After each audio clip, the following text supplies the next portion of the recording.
पूरे देश में सबसे बड़ी खबर जो सब जगह पे हलचल मचा रही है, स्वाति मालीवाल मामला और लोकसभा चुनाव।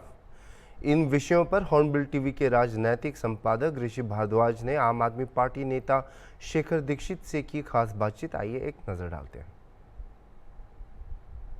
पार्टी इस समय काफी दुर्दिन देख रही है। एक तरफ अरविंद केजरीवाल जेल होकर जमानत पर लौटे हैं, दूसरी तरफ स्वाति मालीवाल वाला भी मामला काफी तूल पकड़ता दिख रहा है। ऐसे में हमारे साथ बात करने के लिए आम आदमी पार्टी से शेखर दीक्षित मौजूद हैं, जिनको केजरीवाल के खास होने का भी तमगा हासिल। तो हम इनसे जानने की कोशिश करेंगे कि आखिर ये स्वाति वाला पूरा मामला क्या है, और इसके साथ हम ये भी जानेंगे कि जो 20 तारीख को चुनाव मतदान होना है उस पर क्या राय है इनकी। शेखर, बहुत बहुत स्वागत है आपका। शेखर, ये बताइए कि जो स्वाति मालीवाल वाला जो ये पूरा मामला चल रहा है, आखिर ये है क्या? देखिए, स्वाति मालीवाल जी वाला जो मामला है, बेसिकली तो मतलब इतना बड़ा कोई मामला नहीं है जितना बड़ा भारतीय जनता पार्टी ने उसको बना के पेश किया है। स्वाति मालीवाल जी हमारे वहाँ से राज्यसभा सदस्य हैं, हमारे वहाँ से वो जो हैं और भी पदों पे रही हैं। उनसे हमारे आदरणीय नेता संजय सिंह जी ने बातचीत भी करी थी, और उनकी केजरीवाल जी के सचिव विभू जी से कुछ बहस हो गई थी। आप देखिए, दो बातें हैं कि आप कोई भी हों, जब आप किसी के घर जाते हैं तो आपको अपॉइंटमेंट लेके जाना चाहिए। अगर आप बिना अपॉइंटमेंट के जाते हैं तो नेता की अवेलेबिलिटी है या नेता की अवेलेबिलिटी नहीं है, इसको भाई कोई तय तो कर नहीं सकता है। अब अगर उस समय केजरीवाल जी व्यस्त होंगे या नहीं मिले होंगे तो स्वाति मालीवाल जी को इतना हंगामा करने की कोई आवश्यकता ही नहीं थी। इतनी बड़ी नेता थी, इतनी बड़ी उनकी छवि थी, मतलब बहुत पुरानी है पार्टी में, तो इस तरह का कुछ करने की ज़रूरत ही नहीं थी उनको। और मुझे नहीं लगता है कि उनको सुरक्षा कर्मियों से या फिर पीएस से उलझना चाहिए था। एक नेता को शांत रहना चाहिए, और अगर उनको कुछ समस्या भी थी, कुछ मतभेद भी हो गए थे, तो उनको उस पर बाद में बात कर लेनी चाहिए थी। अब चूंकि उन्होंने उसके बाद उस पर हंगामा खड़ा कर दिया, और हंगामा खड़ा करने के बाद इस तरीके से वो ऐसे एक्ट करने लगी जैसे कि वो कोई भारतीय जनता पार्टी से मदद मांग रही हैं। उनका ये हो गया कि पुलिस तुम्हारे पास नहीं है, हम पुलिस को बुला रहे हैं। यही वे वही स्वाति मालीवाल जी हैं जिनको आपने देखा होगा, महिला पहलवानों के समर्थन में गई थी तो पुलिस ने खींच खींच के मारा था। तब किसी पुलिस ने जरा सी भी कोताही नहीं बरती थी। आपने देखा होगा, 20 बार वो कमिश्नर के दफ्तर के बाहर बैठी रही थी, कभी पुलिस पूछने वाली नहीं थी। लगातार जो है पुलिस के सामने गिड़गिड़ाती रही कि जो है ना मेरी एफआईआर लिखी जाए, मेरी बात नहीं सुनी जा रही है, लेकिन पुलिस कभी उनका सहयोग नहीं करती थी।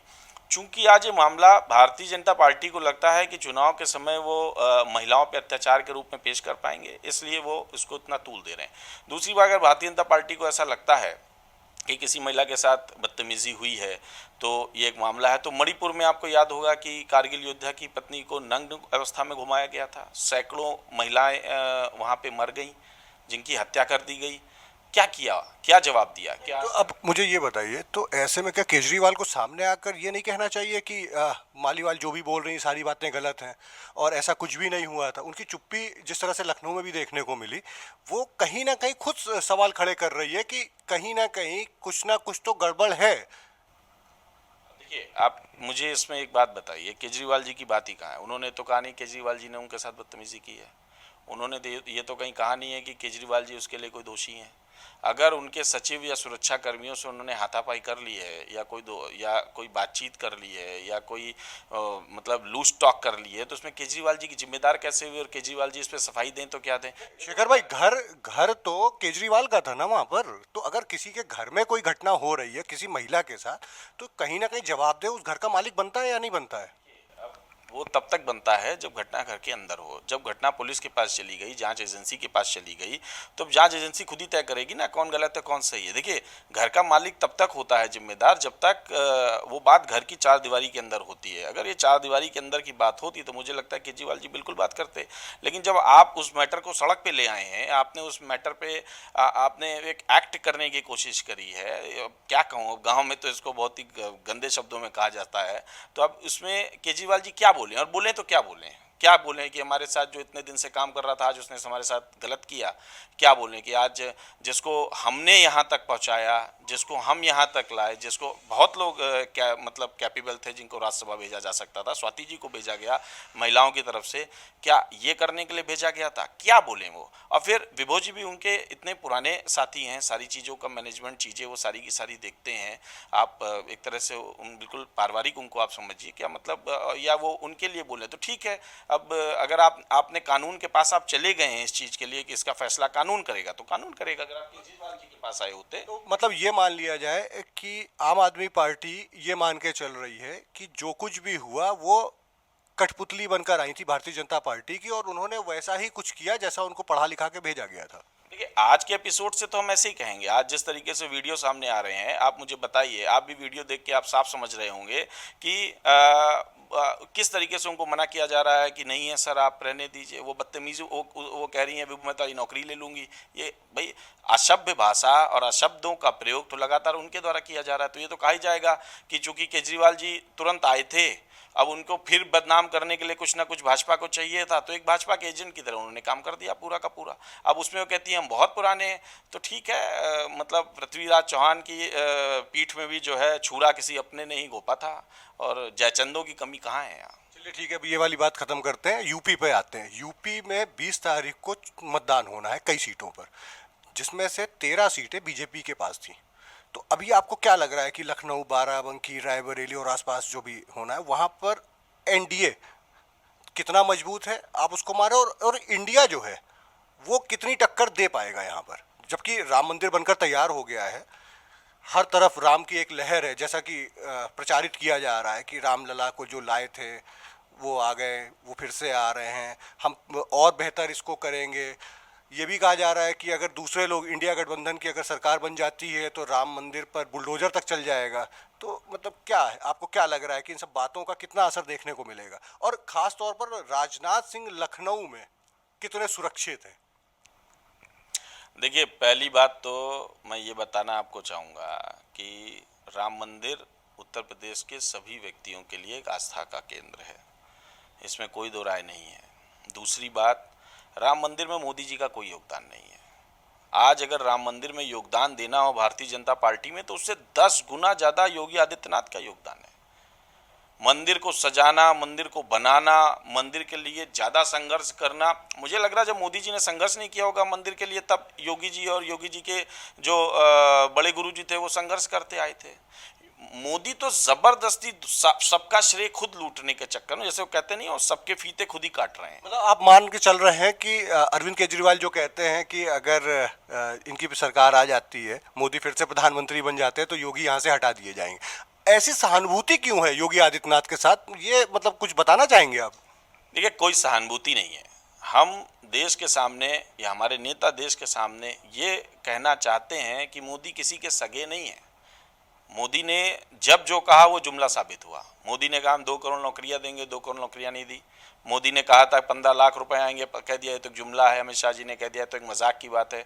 मोदी ने कहा था हमारी सीमाएं सुरक्षित होगी। आज आप सोनम वांगचुक को देखिए किस तरीके से लद्दाख के मामले को दबाया जा रहा है, और चाइना कितना अंदर आ गया, इस पर बात करने को कोई राजी नहीं है। आप देखिए मणिपुर जलता रहा, मोदी ने कहा था दंगे नहीं होंगे, मोदी ने कहा था विवाद नहीं होंगे, आज कितने लोग बलि चढ़ गए। उसके बाद बेरोजगारी चरम पे है, 2 करोड़ तो छोड़िए 20 लाख देने में आज बच्चा बच्चा चिल्ला रहा है हमको रोजगार दो। आप रैलियों में देख रहे होंगे, इंटरव्यू जितने आम लोगों के आ रहे हैं, क्या मंदिर मस्जिद के आ रहे हैं, लोग बोल नहीं रहे हैं मंदिर मस्जिद पे, लोग सीधे कह रहे हैं भाई हमें क्या रोजगार मिल रहा है, हमें क्या रहा है। अब रही जहाँ तक राम मंदिर की बात और बीजेपी की लहर की बात, देखिए उनकी स्वयंभू बनाया हुआ सारा का सारा संरचना होती है। वो एक अच्छे आर्टिस्ट हैं, वो एक अच्छा प्ले करते हैं, उस प्ले के तहत वो सारी चीज़ें पेश करते हैं। भाई राम मंदिर के नाम पे आप 1 बार वोट ले चुके हैं, 2 बार वोट ले चुके हैं, आप कितनी बार राम को तो मतलब यूएसपी बना दिया, यूनिक सेलिंग प्रोडक्ट। राम हमारे आस्था के हैं, भगवान हैं, हम उनको भगवान मानते हैं। आप उनके नाम पे दिन भर जो है कुछ ना कुछ मतलब नया नया करते रहते हैं और नौटंकियाँ करते रहते हैं। दूसरी बात कि कोई लहर नहीं चल रही है। राजनाथ सिंह बहुत बुरी स्थिति में फंसे हुए हैं, राजनाथ सिंह इस चीज़ का एक मतलब इंडिया अलायंस के साथ माने कि एक न्यूट्रल छवि होने का उनको हो सकता है कुछ फ़ायदा मिल जाए। नहीं, मुझे लगता है 100% वो सीट लूज़ ही कर रहे हैं। आप सेकंड आ जाइए, उन्नाव की सीट अनु टंडन सीधे बिल्कुल मतलब फाइट में है। मुझे नहीं लग रहा है कि वो सीट लूज़ हो रही है। मतलब बहुत कम अंतर रहेगा जीत हार का जिसका भी रहेगा। आप कानपुर पहुंच जाइए, बहुत कम अंतर जीत हार का रहेगा जिसका रहेगा। आप इसके बाद अभी बाराबंकी पहुंचिएगा, आप वहाँ रायबरेली अमेठी दोनों कांग्रेस बुरी तरह से मतलब पुरानी।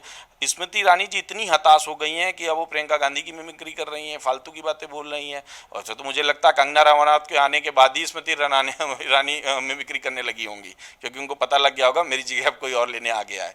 तो अब है क्या ना कि डर का माहौल है, अजीबोगरीब भाजपा के अंदर माहौल है। आप बयान देखिए उनके, सदैव बयान नहीं है, सिर्फ पर्सनल टिप्पणी पर्सनल टिप्पणी पर्सनल टिप्पणी, इसके अलावा वो कुछ नहीं कर रहे हैं। मैं बिल्कुल क्लियर आपको बताना चाहूँगा, आप इस बार देखिएगा कि 200 seat total Bharatiya Janata party और उसके गठबंधन को मतलब जीतने में लाने लग जाएंगे। यूपी की अगर बात करें तो आप 80 में से कितनी सीटें एनडीए को दे रहे हैं और कितनी सीटें आप देख रहे हैं कि वो इंडिया गठबंधन को मिल रही हैं? देखिए, मुझे लग रहा है 40 से 45 सीटें इंडिया गठबंधन जीतने जा रहा है, और बाकी सीटों पे जो ये फाइट की और चीज़ों की बात चल रहे हैं वो इनके पुराने नेता और कुछ जगह के जो लोकल है। इस बार मोदी फैक्टर कहीं काम नहीं कर रहा है। जहाँ जहाँ मोदी जा रहे हैं वहाँ वहाँ देखिएगा सीट जो जीत रही वो भी हार जाएगी। अच्छा, मतलब आप ये कहना चाह रहे हैं कि वो जो फ्री में राशन मिल रहा है उसका कोई इम्पैक्ट नहीं है, राम मंदिर का कोई इम्पैक्ट नहीं है, और कहीं से भी कुछ ऐसा नहीं है कि जो योगी आदित्यनाथ ने प्रदेश में किया उसका भी कोई वो नहीं है। तो ऐसा क्या इंडिया गठबंधन ऐसा क्या लेकर आ रही है, या ऐसा वो क्या करने जा रही है कि जो लोग उनकी तरफ भाग रहे हैं? देखिए, योगी आदित्यनाथ के चाहने वाले सब ये बात जानते हैं कि मोदी आज से नहीं, पिछले कई वर्षों से लगातार उनको हटाने का प्रयास कर रहे हैं। क्योंकि योगी आदित्यनाथ की जो एक छवि है वो मोदी के बराबर की छवि हो गई है, इसलिए मोदी की मजबूरी है उनको साथ लेके चलना। अच्छा, मतलब योगी को चाहने वालों में आम आदमी पार्टी का भी नाम जोड़ा जा सकता है? देखिए, आम आदमी पार्टी सच्चाई के साथ है। देखिए, हमने यूपी में एक भी सीट नहीं ली, हम इंडिया गठबंधन को लड़ा रहे हैं। हमारा कहना है आप संविधान बचाइए, लोकतंत्र बचाइए। हम लोग का कहना है कि जो एक देश में सहिष्णुता थी, जो एक देश में भाईचारे का माहौल था, वो कायम रहे। अगर उसके लिए हमको कुछ कुर्बानी भी देती पड़ेगी तो हम दे देंगे। हमें कोई इतना सत्ता का कोई लालच और लोभ थोड़ी। हमारे नेता सब यही बात कहते हैं कि हमको कोई सत्ता के पीछे हम थोड़ी भाग रहे हैं, इसीलिए हमने बिना शर्त दे दिया। आप देखिए, महाराष्ट्र में आप देखे होंगे कि केजरीवाल जी, संजय सिंह जी लगातार कितनी रैलियां कर चुके हैं, सिर्फ इसलिए कि जो है गठबंधन जीते। अभी तक हमने अपने लिए कम रैली की है, गठबंधन के लिए ज़्यादा रैली की है। आप देखिए, कन्नौज में आए थे, रैली करके गए थे। अभी देखिए आए थे यहाँ पे बोल के गए कि आप सबको जिताइए। भाई, यहाँ तो हमारा कोई उम्मीदवार नहीं लड़ रहा है ना, फिर भी हम सारे कार्यकर्ताओं से कह रहे हैं कि आप जिताइए। इससे बड़ा मन लेके और हम कैसे चलेंगे? तो हम बात आपकी बिल्कुल सही है, लेकिन आप मुझे एक चीज़ ये भी तो बताइए ना कि यहाँ पर वोटर कौन है आम आदमी पार्टी का? इसको भी मैं आपको बताना चाहूँगा। अभी निकाय चुनाव हुआ था, निकाय चुनाव में लगभग हमने 200 से ज़्यादा सभासद और कम से कम हमने 22 नगर पालिका नगर पंचायतें जीती थी, जिसमें से रामपुर हमारे पास है। वो रामपुर जो बिल्कुल क्लोज सीट, अमेठी में हम सेकंड नंबर पे रहे थे, हम कौशाम्बी में जीते हैं। आप इस तरीके, आप इससे पहले आप चले आएंगे तो आप देखेंगे कि जब जिला पंचायत का चुनाव हुआ था तो आज भी हमारे तकरीबन 273 के आसपास जिला पंचायत सदस्य हैं। वोट पाए होंगे तभी तो जीते हैं ना।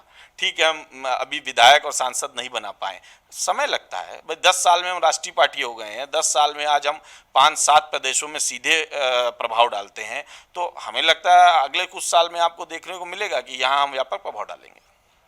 बहुत बहुत धन्यवाद आपका। तो ये थे शेखर दीक्षित, जो कहीं से भी ये मानने को तैयार नहीं थे कि मालीवाल ने कुछ सही किया या गलत किया। वो ये सीधा यही मानने को तैयार थे कि भारतीय जनता पार्टी ने मालीवाल को एक कठपुतली की तरह यूज़ किया है और वो उनके फ़ायदे के लिए काम कर रही हैं। दूसरी बात यह है कि शेखर बहुत ही आश्वस्त थे कि हाँ, इंडिया गठबंधन बहुत अच्छा करने जा रहा है यूपी में भी और पूरे देश में। अब ये तो समय बताएगा जब मतगणना होगी कि कौन किसकी बातें सही हो, किसकी बातें झूठी। फिलहाल आज के लिए इतना ही, जल्दी आपसे फिर मुलाकात होगी, तब तक के लिए नमस्कार।